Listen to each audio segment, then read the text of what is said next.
premature transformation aside. Hey, what's up you guys, Artemis Prime here doing another Dragon Ball Z figure review on the SH Figuarts Bandai Tamashii Nations Piccolo. I am very happy that Tamashii Nations has re-released this figure. I've been wanting it for a very long time. Now this is the version that does not have the anime accurate colors. As you can see, it has the red band going across right there. But anyway, if you're trying to pick up this figure, you know you can't get a Big Bad Toy Store. Big.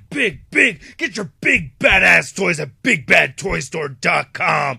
Click the link in the description below. So there's nothing unusual about this packaging. Looks pretty cool. We get Piccolo written on the side, and then we get a picture of Piccolo right over there. It says Piccolo, and then right there it says Piccolo again. 3 pictures of Piccolo, and then right here we get another Piccolo. Yeah, so let's get to it and crack this thing open. So here's Piccolo out of the packaging, and I think this is a very cool figure. I am very happy with it. I do have a couple of very minor gripes, but for the most part, I am very pleased with this figure. He does come with quite a bit of accessories, so let's take a closer look at those, and then we'll take a closer look at Piccolo. So we get this instruction booklet over here showing you that it comes with 3 heads right over there. There's interchangeable hands you could remove and interchange the cape and stuff, and I have no idea what this means, right? No, I don't. Piccolo comes with 3 different sets of hands. We have one right hand for the spiral beam, which looks really cool. I like the little lines sculpted right there in the fingers, and then got a vein. Looks very nice. Nice black paint for the fingernails. We get these 2 fisting hands, these wide open high fives, and these McGrabby hands. Now, one of my favorite accessories that come with this figure are the crossed arms. This is the first time I'd ever seen this on a figure, and this is an older figure that really has been re-released,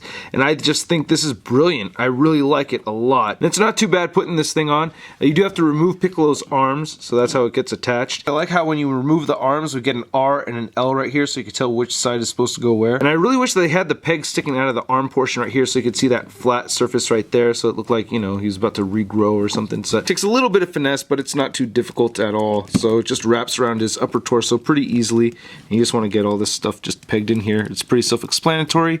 And pushing it together like that, I think that looks pretty good. He just has no head. And speaking of head, we get a lot. We get 3 of them actually. So here's his angry, stern, regular face right there. Now one of my minor gripes with this is on this one right here, the very angry one. Very nice veins sculpted right there on the back of his head. Looks great. But I don't like that you can see some of the glue. Kind of tricky to see, but yeah, you can see the glue right over there. Just a little too much. I tried scraping it off, but just, I don't know, I'm kind of scared of scratching this thing up. But, you know, the sculpting and everything, very nice. But lastly, we get this Turbine Whirring head, and it looks pretty cool. I like that. No paint detail on here, but it's a nice looking flat white, and purple looks good, and I like the sculpt. One thing that's irritating about attaching these things is that sometimes you'll miss the peg, and you get this kind of deal going on. Now Piccolo comes with this cape and 2 front pieces for it. So one of them is for when he has no arms crossed, and then this one right here is for while his arms are crossed.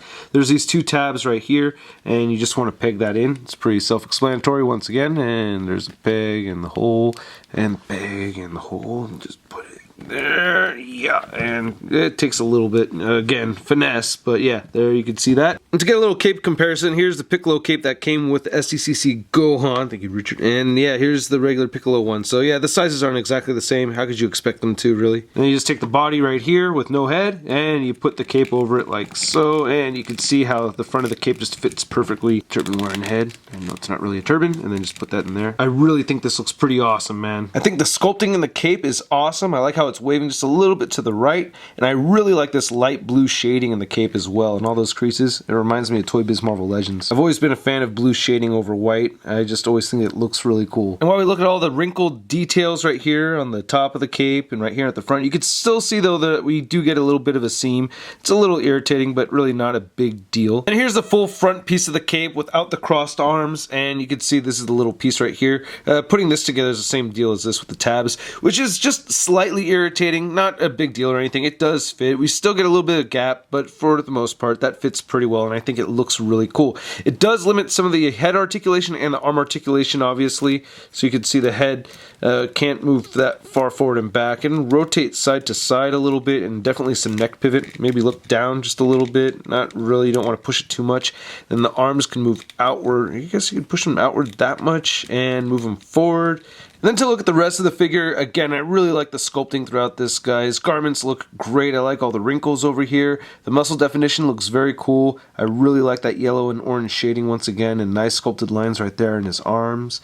Then right here on his pants and everything, the purple looks good. I wish they did have some more shading. It looks like there's not much shading going on over here, but it's not terrible or anything. And then we have some nice looking shoes and nice sculpted lines and paint apps right in those creases. I think that looks great. And I really like that you can see a little bit of the yellow yellow and green right there from his flesh. I think that's very cool. And then there's not much right here at the bottom except for B China. And continuing with the back of the figure, again, very nice sculpting going on over here. So for the most part, I really like the articulation on this figure, but unfortunately the head does not move back far enough. You can get it to move back that much, actually, which isn't too bad. And there's a way to pop it off and then reattach it in a way where it could still look up even further. You can move his head forward, and you can rotate his head side to side, and you do get some pivot right over here, which looks great, by the way. So there's a lot of movement in the neck joint, but you don't want to go too far or else you get some gappage.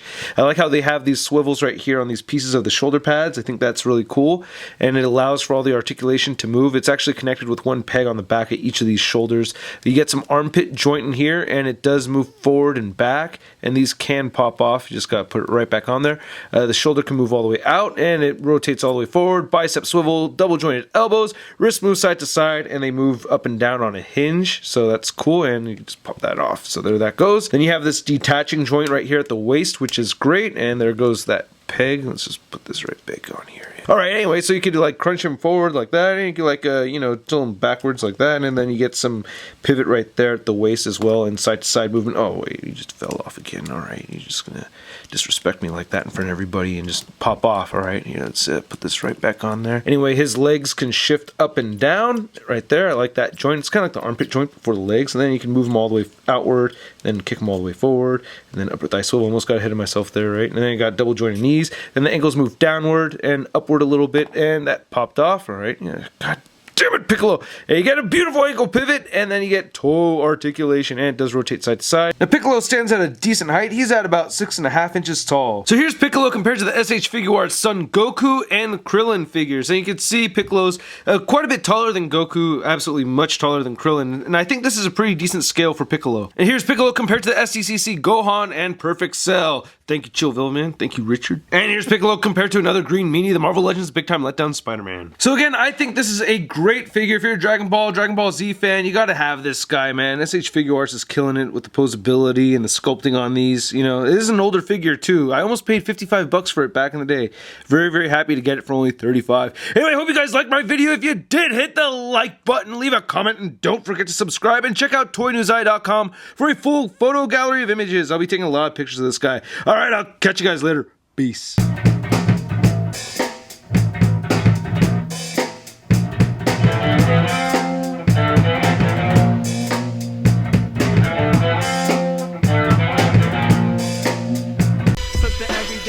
Gave it a spark.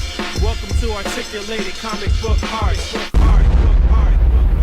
That's crispy. I really don't think that looks too damn.